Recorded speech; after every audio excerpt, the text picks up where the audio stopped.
No is my short answer, but if you ask me on a deeper level, the game is amazing. It looks beautiful. Just look. Okay, so I played the game on low because my PC is not on the higher end and I'm not a billionaire. But at least the game runs smooth, right? Okay, so the game might not look and run good, but maybe it's just me, right?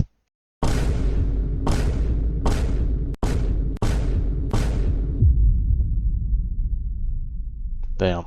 So the game has been out for 3 weeks now, and there's still no optimization update, or at least for the PC players. Okay, I'm just gonna start off and say I love Monster Hunter World. I've played around 120 hours and gotten all the achievements. And I had a lot of fun playing the game, but I think I would have 2 times the playtime and a better experience if the optimization wasn't so bad. It feels really bad to play on 30 to 40 FPS while playing on low. I'm not alone in this as well. A lot of my friends who have new gaming PCs with higher end specs barely breaks above 60 FPS. One of my friends had to go through several loops just to launch the game, and when he did, his shaders was just flickering.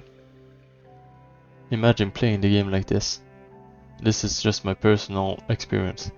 If you just look at the Steam reviews, they are all filled with negative reviews on the performance of the game. And the Monster Hunter franchise is fantastic. So seeing it get mixed reviews kinda saddens me.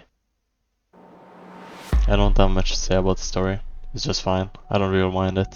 It's not really bad, but nothing groundbreaking as well. The story gave us the hunter some cool moments like this.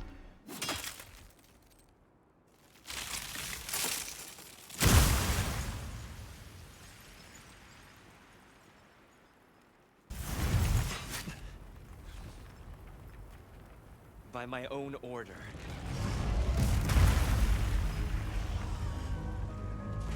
I will slay Zoshia. But to be fair, a lot of the story is kinda forgettable, at least for me. But I don't really buy a Monster Hunter game for the story. The real meat of the game for me are the monsters and the combat, which brings me to the next point.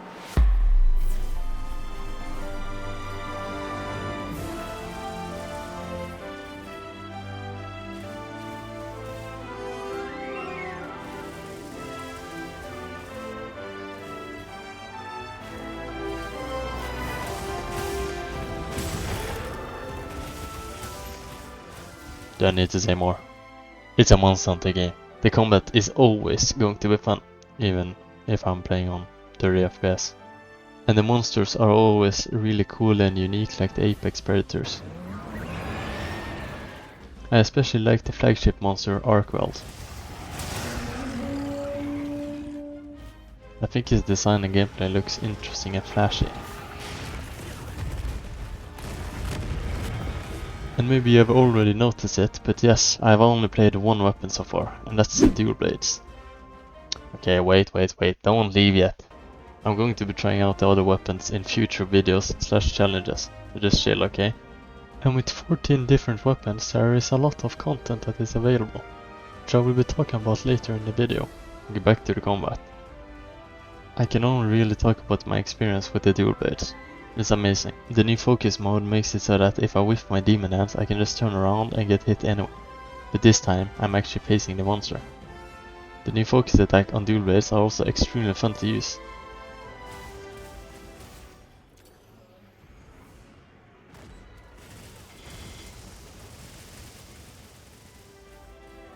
The demon dodge is addictively rewarding. Just listen to it. You can weave through attacks and counter back, which makes the gameplay really fun and engaging. They also made the demon dance into parts, which is neat so you don't get animation locked as hard. There's also the offset attacks, which dual blades don't have. But it looks really cool and makes me want to try the other weapons like Great Sword, for example. This brings me to the last point, the content and difficulty. There are 14 different weapons that have different movesets and playstyles in the game, and 13 of them I haven't even touched. It will probably take me hours to master all of them and learn them perfectly. I've seen many people talking about the lack of content in Monster Hunter Wilds, or that the game is too easy, which I can understand, because the endgame grind is mostly just Arkweld, Gormagala, and the other apex predators and a filler monster. But you can also try to get all the achievements like I did, which will probably take some hours. You can master all the weapons against the hardest monsters, or you can simply try to just get their titles by killing them 50 times. You can also just shut your brain off and hunt with your friends for fun, or just take a break from the game and wait for the title updates, which my friends already did. Anyway, moving on. Is the game too easy? For me, I would say yes. The only monsters I struggled against are Gormagala and Arkvald, and I didn't really have a hard time throughout the rest of the game, to be honest. But I've played other Monster Hunter games before, therefore I feel like I'm more prepared for the game. I know what items do and what mechanics the game has, or at least the old mechanics. I know how to evade and look for openings for my attacks. But the game, at least in my opinion, tries to appeal to a wider audience, which it did. It broke Capcom sales and even got some of my friends to try it out, which makes me happy, so I'm not too worried about it. They're also releasing title updates and making a difficulty above tempered in the coming months. And if that's not hard enough, we'll probably get the DLC with G rank and even harder bosses in the future. The game is amazing, but it deserves most of the negative reviews about it, just because of the optimization. It could have been a lot better at launch if people actually could play the game and the optimization wasn't trash. Which I hope they fix with an update or something if they can. I had a lot of fun playing with my friend and solo. I will be continuing to play the game and trying to get all the titles, trying the different weapons. So subscribe if you want to see that content.